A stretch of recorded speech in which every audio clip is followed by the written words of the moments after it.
Hello दोस्तों, बात करते हैं भेल की। ₹57 का स्टॉक हो चुका है एंड ऑलमोस्ट 5% के आसपास की रैली आज के दिन में आई है। वॉल्यूम की बात करें तो वॉल्यूम खासा कम है, हालांकि बुधवार का दिन है इसलिए वॉल्यूम में थोड़ी गिरावट होना संभावित भी था। बट अगर बात करेंगे तो ट्रेंड लगभग भेल में वापस आता हुआ दिखाई देता है। क्या यहाँ से भेल के स्टॉक में तेजी देखने को मिलती है? खरीदारी करनी है आपको या नहीं करनी है?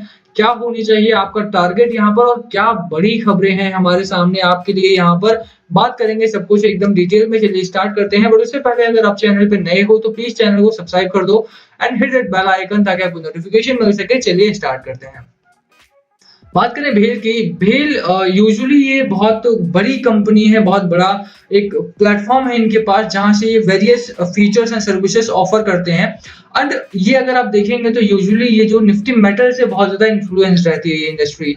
वैसे तो अगर आप बात करेंगे तो मेटल से डायरेक्टली इनका कोई लिंकअप नहीं है, बट स्टिल जिस तरह की सर्विसेज ऑफर करते हैं उसमें काफी ज्यादा मेटल्स का प्रयोग होता है। Let me show you. यहाँ पर आप देखिए, ये इनके सर्विसेज है, पावर में काम करते हैं, ट्रांसमिशन में काम करते हैं, R&D strength and innovation capabilities है, रिन्यूएबल सेक्टर में काम करते हैं, ट्रांसपोर्टेशन में काम करते हैं और भी बहुत सारी चीजों में ये काम करते हैं। अभी आपने पता हो तो इंडिया का लार्जेस्ट फ्लोटिंग सोलर पैनल इन्होंने लगाया है। उस खबर की बात करेंगे, वो काफी इंपॉर्टेंट है, अभी खबर है और उसी की वजह से ये रैली भी आई है।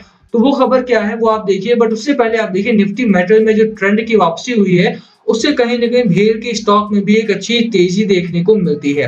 आज बाजार क्लोज हुआ, वहां तक आप देखेंगे तो भेल में एक अच्छा रनअप रहा है, 5% के आसपास का रनअप रहा है। और जो सबसे अच्छी बात है यहाँ पे, वो बुलिश मरुबोजू कैंडल बनी है यहाँ पे, without any shadow and only body, यानी कि यहाँ से स्टॉक आपका बुल रन में जा सकता है। अगर आप कैंडल स्टिक पैटर्न थोड़ा बहुत भी जानते हैं तो you know what I mean by black marubozu candle या बुलिश मरुबोजू कैंडल यहाँ पे जो बनी है। इसके बाद यूजुअली क्या होता है स्टॉक में कि स्टॉक आपका ऊपर की ओर भागता हुआ दिखाई देता है।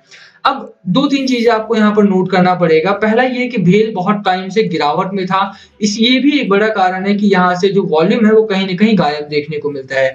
दूसरा ये कि निफ्टी मेटल में जब गिरावट आई, 2 दिनों की गिरावट यहाँ पर हुई, उसके बाद 2 दिनों का उछाल भी आया है और यही वजह है कि मेटल सेक्टर में अगर आप देखेंगे तो नाल्को या सेल जैसे स्टॉक, भेल वेदांता जैसे स्टॉक में अच्छी तेजी है एंड कनेक्टिंग स्टॉक्स जैसे भेल वगैरह है इसमें भी बहुत ज्यादा तेजी देखने को मिल रही है। अभी 2 दिनों की गिरावट, क्या मेटल सेक्टर हमारा संभला है? तो बिल्कुल। अगर निफ्टी मेटल की आप बात करेंगे तो निफ्टी मेटल आपको एक सपोर्ट लेकर के सेकंड टाइम ये सपोर्ट मिला है इस स्टॉक को, सॉरी इंडाइस को। और यहाँ पर आप देखेंगे तो यहाँ पर भी सपोर्ट लिया था इसने एंड अगेन यहाँ पर दोबारा सपोर्ट लिया है। और जो लेटेस्ट हमारा टारगेट है निफ्टी मेटल का, वो अगर 59 तक जाता है यानी 5,902 तक या 5,900 तक जाता है तो भी आपका भेल जो है वो बहुत अच्छी रैली करने की संभावना रखता है। क्या टारगेट होना चाहिए उसकी बात करेंगे, बट उससे पहले आप देखिए बड़ी खबरें क्या है स्टॉक में उसकी बात कर लेते हैं। देखिए सबसे पहली खबर है जो पूरा मार्केट है हमारा उसको अफेक्ट कर रहा है। आज अगर आप बाजार देखेंगे तो काफी वॉलेटाइल रहा, काफी अप्स एंड डाउन से भरा रहा।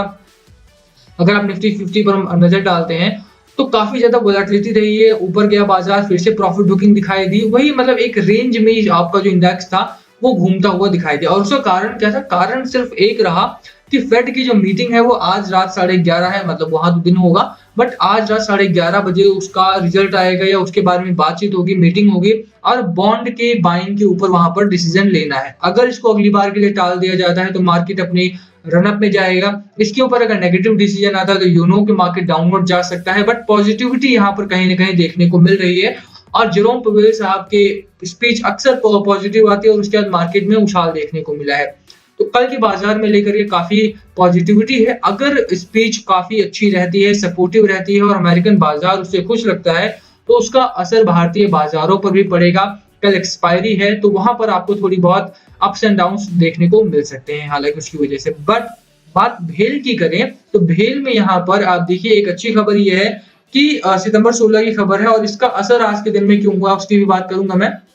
अब देखिए, भेल commissions India's largest floating solar plant in Andhra Pradesh में इन्होंने इंडिया का लार्जेस्ट फ्लोटिंग सोलर प्लांट लगाया। आप समझ सकते हैं कि कितनी बड़ी बात है। यहाँ पे इंजीनियरिंग का कितना अच्छा नमूना इन्होंने प्रदर्शित किया है, कितना अच्छा एग्जाम्पल सेट किया है इन्होंने before private sector and government sector also, कि भेल जैसी कंपनी जो कि लॉस मेकिंग कंपनी है 1-2 क्वार्टर से, उसके बावजूद भी ये कितने बड़े प्रोजेक्ट्स यहाँ पर कर रही है। इन्वेस्टर्स को इस तरह की खबरों पर विशेष तौर पर ध्यान देना चाहिए। अगर उनकी इन्वेस्टमेंट है इस कंपनी में या नहीं है, तो भी आपको इन खबरों के बारे में पता लगना चाहिए, ताकि जो आने वाले तेजी के स्टॉक है उनमें आप निवेश कर सकें। अब यहाँ पर आज के दिन में तेजी क्यों आई है, उसके दो कारण है। एक तो निफ्टी पावर में आज तेजी आई है। निफ्टी पावर पे दबाव था, आप देखेंगे तो कोल मार्केट को लेकर के या फिर मेटल सेक्टर में दबाव था। और पावर इंडस्ट्री हो चाहे आपका मेटल इंडस्ट्री हो, दोनों साथ में भागती हुई दिखाई देती है और दोनों ही इंडस्ट्री पे प्रेशर था। यही कारण था कि बहुत सारे स्टॉक्स में दबाव देखने को मिला। पिछले 2 दिनों से जहां पर दोनों ही इंडेक्सेस हमारे ऊपर आए हैं, दोनों ही इंडेक्सेस में तेजी देखने को मिली है, वहीं पर जो डिपेंडेंट स्टॉक्स हैं जैसे भेल वगैरह वो भी भागे हैं, और जो इंडिपेंडेंट स्टॉक्स हैं जो डायरेक्टली लिंक्ड है इंडेक्स में, वो भी बहुत अच्छा चले हैं आज के दिन में।